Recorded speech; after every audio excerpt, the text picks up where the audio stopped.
안녕하세요. 오늘의 주제는 우리의 몸에서 체지방을 줄여나갈 때 가장 효율적이라고 생각하는 방법들을 소개해드리려고 합니다.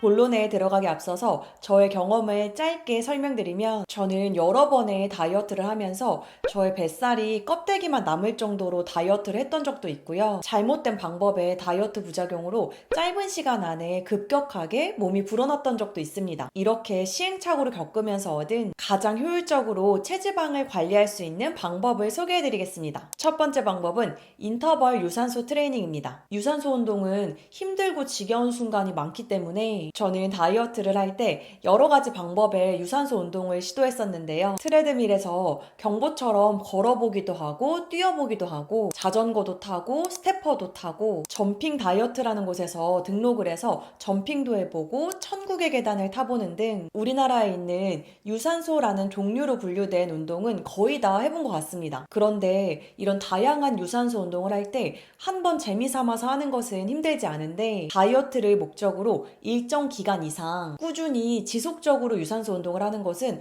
보통 힘든 일이 아니라서, 저는 어차피 힘들 거라면 이 중에서 가장 효과 있는 것을 골라서 힘들게 하더라도 가장 좋은 효과를 보고 싶었습니다. 그래서 제가 가장 효과가 좋았던 유산소 운동 방법은 인터벌 트레이닝이었습니다. 저는 유산소 운동으로 인터벌 트레이닝을 하면서 정말 많은 체지방을 제거할 수 있었습니다. 제가 했던 인터벌 트레이닝의 방식은 6분에서 7분 정도는 걷고 3분에서 4분 정도는 뛰는 것을 반복해서 한 번 할 때 최대 40분 이상 하는 것이었습니다. 이런 식으로 주기적으로 트레이닝을 하면서 정말 많은 뱃살을 줄일 수 있었고, 저의 몸에서 체지방이 감소되는 것을 눈에 띄게 확인할 수 있었습니다. 그래서 저는 요즘도 다이어트를 할 때 되도록이면 인터벌 트레이닝으로 유산소 운동을 하고 있습니다. 힘들지만 체지방을 뺄 때 효과는 100% 보장하는 유산소 운동입니다. 두 번째 방법은 단백질 섭취량 조절입니다. 체지방 관리를 할 때 칼로리가 높은 음식, 지방이 높은 음식, 튀김류, 당이 높은 음식 등을 피해야 하는 것은 누구나 알고 있는 방법입니다. 알고는 있지만 단지 실천하기 어려울 뿐이고요. 그런데 체지방 관리를 할 때 중요하지만 의외로 크게 간과하고 있는 부분이 단백질 섭취량 조절입니다. 대부분의 사람들은 다이어트를 하면 막연하게 탄수화물의 양은 줄이고 단백질 섭취를 늘립니다. 단백질 섭취를 늘리면 막연하게 탄탄한 근육이 생기고 지방이 빠질 거라는 믿음으로 닭가슴살, 계란, 생선, 단백질 파우더 등으로 다량의 단백질을 섭취하게 됩니다. 그런데 이런 식단은 오히려 살이 찌게 되는 원인이 될 수 있습니다. 우리의 몸은 단백질을 섭취하면 소화하여 흡수해낼 수 있는 적정 양이 있습니다. 그런데 몸에서 필요로 하는 단백질의 양을 초과하여 단백질을 섭취하게 되면 잉여로 남은 단백질은 지방으로 전환이 되어 우리의 몸에 축적되어서 오히려 살이 찌게 됩니다. 그러니 다이어트를 한다고 몸에서 필요하지 않은 양의 단백질을 섭취하면 지방이 축적되어서 식단 조절은 했지만 오히려 체지방이 늘어날 수 있습니다. 그렇기 때문에 본인이 소화할 수 있는 단백질의 양을 알고 계셔야 합니다. 이것은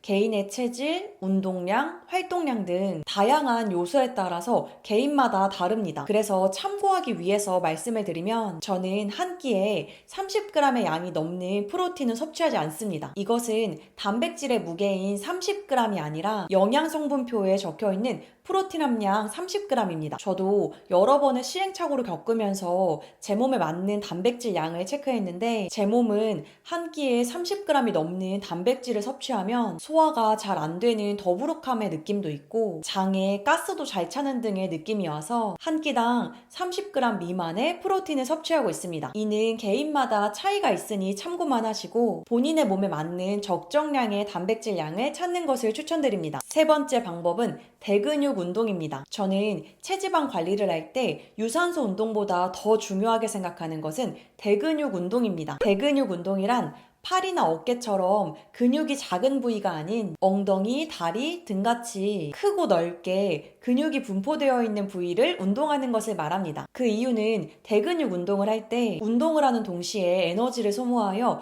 저장된 지방을 태우는 효과도 있지만 대근육 운동을 끝마친 뒤에도 지친 근육이 회복하기 위해서 운동은 끝났지만 계속 몸에서 에너지를 사용하는 효과가 있어서 운동 중은 물론 운동 후에도 몸속에 에너지를 태우는 효과가 있습니다. 게다가 대근육 운동으로 신체의 골격근을 늘려감으로써 기초 대사량도 올리고 기초 대사량이 증가가 되면 먹는 양에 비해서 비교적 살이 잘 안 찌는 체질로 점차 바뀌어가는 선순환 효과도 있습니다. 그래서 대근육 운동을 자주 하면 지방을 태우고 골격근량을 늘려감으로써 기초대사량이 높은 체질로 만들 수 있습니다. 그래서 저는 체지방 관리를 할 때 시간이 한정적이어서 유산소 운동과 근력 운동 중 하나만 할 수 있다면 고민하지 않고 근력 운동을 하고 있습니다. 네 번째 방법은 장 건강 관리입니다. 개인적으로 건강한 장과 다이어트는 유기적으로 연결되어 있다고 생각해서 저는 다이어트를 하면서 체지방 관리를 할 때 식이섬유, 유산균 섭취 등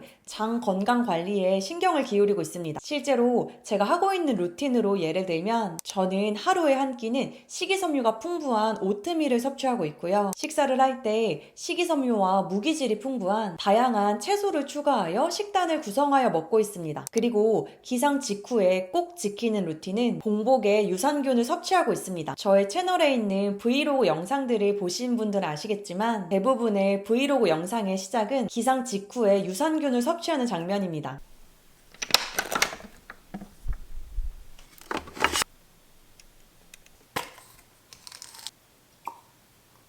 이 제품은 냉장 보관을 해야 되는 제품이라서 배송이 올 때부터 냉장 상태로 배송을 받게 돼요. 그래서 아침에 일어나자마자 냉장고에서 꺼내서 바로 2캡슐을 섭취하고 있는데 냉장고에서 꺼내서 먹을 때마다 안전하고 신선한 유산균을 섭취하고 있는 것 같다는 느낌을 받습니다. 제가 작년 영상에서도 비엔알신 제품을 섭취한다고 말씀드렸었는데요. 감사하게도 이번 영상 제작을 지원해주셔서 작년부터 거의 2년째 먹고 있는 유산균 제품을 잠시 소개해드리려고 합니다. 이미 비엔알신 제품은 워낙 유명한 제품이라서 한 번쯤은 들어보셨을 텐데요. 국내 최초 식약처 기능성 인증을 받은 체지방 감소 유산균으로서 미국, 유럽, 한국, 일본 등 10개국에서 특허가 등록되어 있는 유산균입니다. 이 유산균이 유명한 이유는 락토바실러스 가세리 비엔알 17이라는 한국인 모유 유래 유산균이기 때문입니다. 이 유산균은 비엔알 17이 100억 마리가 보장되어 있는데 이것은 인체 적용 시험 결과에서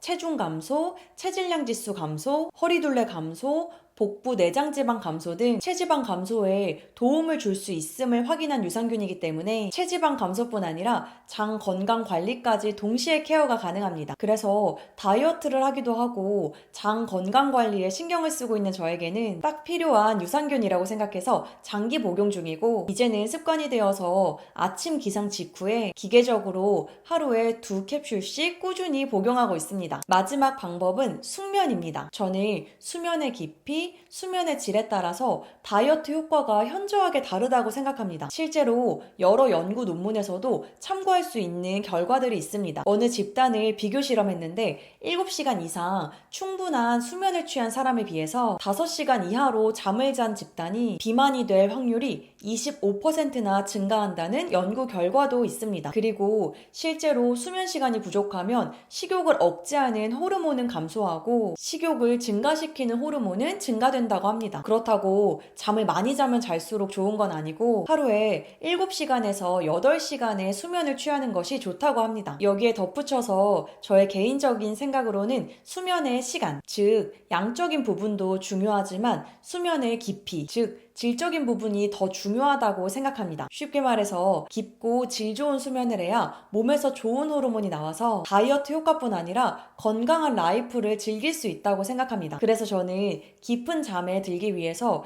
제가 수면을 취하는 침실은 불을 켜지 않으면 빛이 하나도 들어오지 않는 암막 상태를 유지하고 있습니다. 제가 이렇게 암막 환경을 만들어 놓고 생활을 한 지 7개월 정도가 됐는데요. 이런 환경 속에서 깊은 숙면을 취하고 나면 취침을 하는 시간 동안 몸이 회복이 많이 되면서 좋은 호르몬이 많이 증가된다고 느끼고 있습니다. 실제로 우리의 몸은 자는 동안 체중이 최대 1kg이 감량될 수 있다고 합니다. 그만큼 숙면과 다이어트는 유기적으로 연결되어 있다고 생각해서 저는 수면의 질을 높이기 위해서 노력하고 있습니다.